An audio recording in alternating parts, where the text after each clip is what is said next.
स्थापना की। मैं उस महाराष्ट्र थैंक यू और इन्हीं शब्दों के साथ सुश्री परिणीति शिंदे जी। हो गए, मुझे आपने इस ऐतिहासिक दिन में अपनी बात रखने का अवसर दिया, मैं आपका तहे दिल से शुक्रिया अदा करती हूँ। मैं उस राज्य से हूँ जहाँ संत ज्ञानेश्वर, संत तुकाराम और संत रोहिदास जैसे अनेक संतों ने समाज को प्रेम और सद्भावना दी। दूसरी तरफ शिवाजी महाराज, संभाजी महाराज और शाहू महाराज जैसे शूरवीरों ने अपनी दूरदृष्टि से सामाजिक एकता और न्याय संगत समाज प्रणाली की स्थापना की।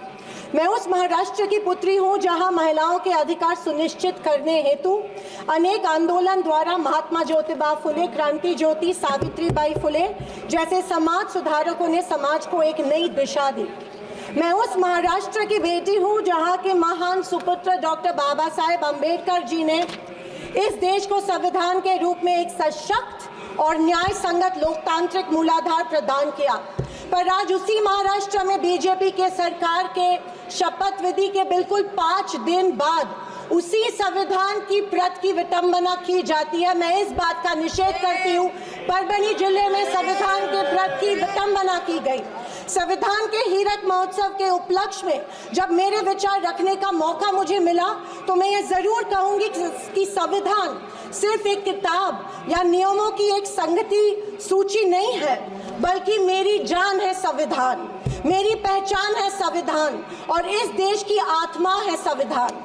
दूसरी तरफ आज़ादी के 50 साल बाद तक अपने तिरंगे को और संविधान को न मानने वाले सत्ता पक्ष के लोग इस देश की उसी आत्मा को कमजोर और खोखला करने की साजिश कर रहे हैं। इसी शुरुआत उसी दिन हो गई जिस दिन धर्मनिरपेक्षता, सेक्युलरिज्म जो संविधान का एक मूलभूत आधार स्तंभ है, उसी को लेके एक गाली या एक कलंक में रूपांतरित करने का प्रयत्न सत्ताधारियों द्वारा होने लगा है।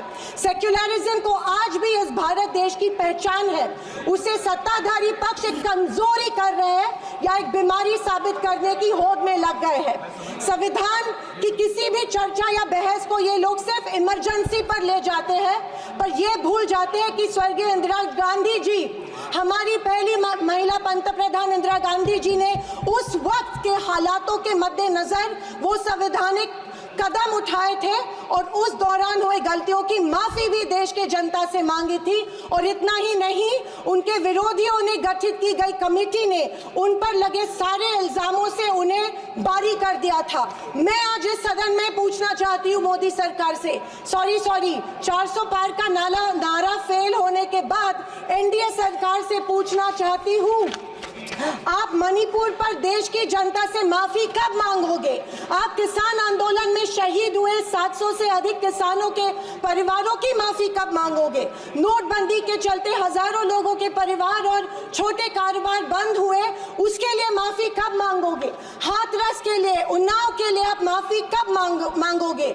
आए दिन महिलाओं पर हो रहे अत्याचारों के लिए माफी कब मांगोगे?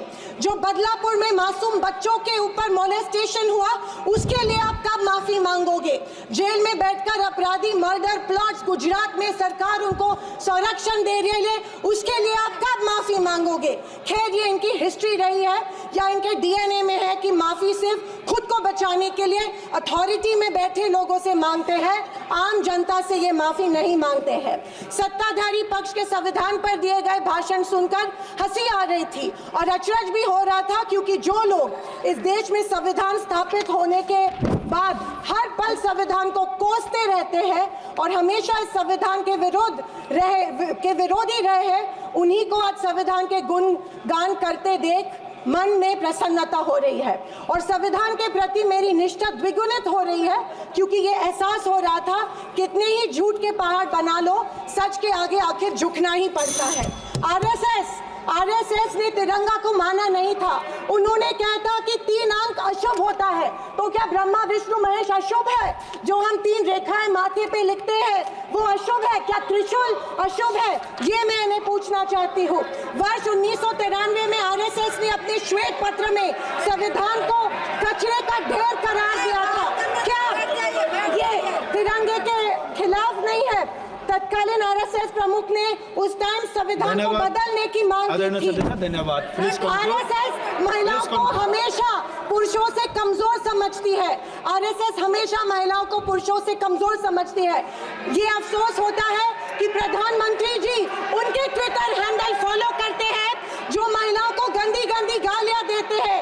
इस बात का अफसोस होता है कि प्रधानमंत्री हमारे देश के प्रधानमंत्री ये करते हैं। जनवरी 26, 2001 में इन्होंने तिरंगा माना और इतने सालों बाद तिरंगे को नागपुर में होस्ट किया। अध्यक्ष महोदय, मैं 2024 के लोकसभा इलेक्शन के बाद इन्हें एहसास हुआ कि संविधान को ज्यादा छेड़ेंगे तो सत्ता हाथ से निकल सकती है, इसीलिए अचानक संविधान के प्रति इनको प्यार उमड़ने लगा।